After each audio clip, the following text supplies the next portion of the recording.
সন্ধ্যার মধ্যেই পদত্যাগের সিদ্ধান্ত নিয়েছেন প্রধান বিচারপতি। তার মানে আজকে সন্ধ্যার মধ্যেই তিনি পদত্যাগ করবেন।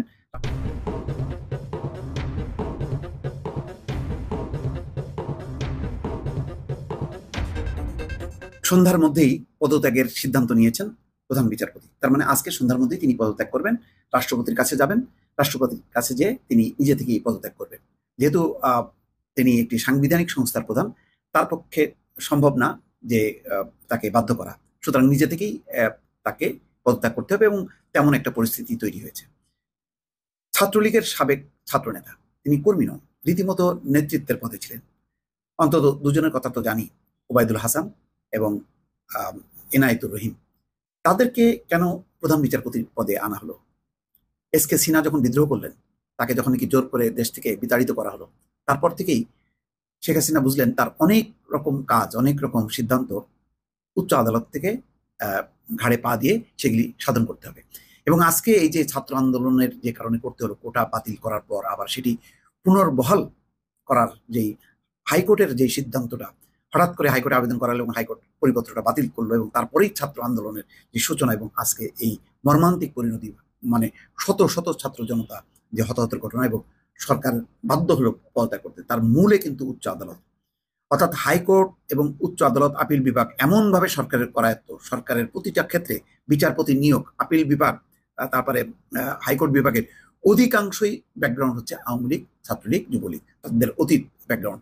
তো সুতরাং এমন একটি গুরুত্বপূর্ণ সাংবিধানিক প্রতিষ্ঠানে যদি আওয়ামী লীগ ভরে থাকে, তারা তাদের পেশাদারিত্বের বিন্দু মাত্র প্রদর্শন করতে পারেনি। এই যে জাল জালিয়াতির নির্বাচন হলো একটার পর একটা, একবারও উচ্চ আদালত থেকে কোশ্চেন করেনি এটা কি ধরনের নির্বাচন হচ্ছে, কোনো তাদের সে নেই।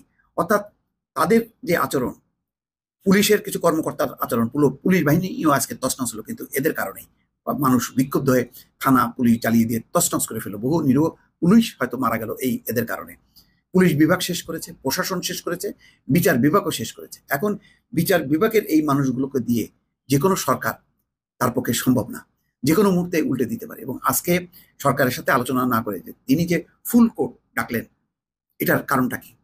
নানা রকম সন্দেহ যেহেতু ইতিমধ্যে তৈরি হয়েছে, তো সুতরাং এরকম একটি গুরুত্বপূর্ণ বিষয় যেখানে পরশুদিন পথ নিয়ে একটা নতুন সরকার মানে যাত্রা শুরু করেছে, এখানে সবাই কি করবে না করবে আলাপ আলোচনা করে। যেমন রাষ্ট্রপতি প্রতিটা পদক্ষেপ নিচ্ছেন এই আন্দোলনকারী তাদের সাথে কথাবার্তা বলে, সেনাপ্রধান তাদের সাথে কথা বলে, কিন্তু হঠাৎ করে তিনি তার ক্ষমতা বলে ডেকে ফেললেন, সেখানে তাকে ঘিরে একটা সন্দেহ, অবিশ্বাস আজকে, যার কারণে আইন উপদেষ্টা আসিফ নজরুল বলতে বাধ্য হলেন যে ছাত্র জনতার আন্দোলনের মুখে তিনি পদত্যাগ করবেন কিনা এটা তাকেই সিদ্ধান্ত নিতে হবে। শেষ পর্যন্ত দেখা যাচ্ছে যে আসিফ নজরুলের সঙ্গেই কথা বলে নীতিগত সিদ্ধান্ত নিয়েছেন এবং দুপুরে সাংবাদিকদের সেটি জানিয়েছেন, বলেছেন আজ সন্ধ্যার মধ্যে পদত্যাগ করব এবং তিনি রাষ্ট্রপতির কাছে যাবেন, তিনি পদত্যাগ করবেন। আজকে দেখেন এই যে পরিণতি, এগুলি আমাদের জন্য ভালো কোনো উদাহরণ না। প্রধান বিচারপতি যিনি সংবিধানের রক্ষক, আজকে তার আচরণের কারণে কি পরিস্থিতি। এনায়েতুর রহিমের বক্তব্য মনে আছে যে বিচারপতিরা রাজনীতির ঊর্ধ্বে না, এটা এটা যারা বলে তারা হচ্ছে পাগল। তার মানে এটা খুবই ডেডিকেটেড।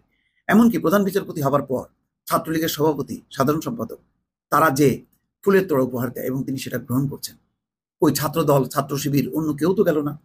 তার মানে তিনি মনে হচ্ছে যে সাবেক ছাত্রলীগের নেতা ছিলেন, তিনি একটা পদে এসেছেন, তাকে অভিনন্দন জানাচ্ছে। এই অবস্থা ছিল। বহু পুলিশ কর্মকর্তাদের অফিসে ছাত্রলীগের নেতারা দিয়ে ফুলের তোড়া দিত। মানে মানে পুলিশ, বিচারপতি, মানে সব একাকার হয়ে গিয়েছিল।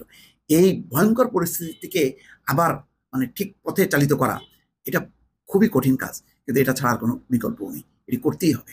দর্শক, যাক, তিনি তার এই অধ্যায় শান্তিপূর্ণভাবে শেষ পর্যন্ত শেষ করলেন, এটা বলা যায় যে দেশের জন্য একটি মঙ্গল। ভালো থাকবেন। আল্লাহ।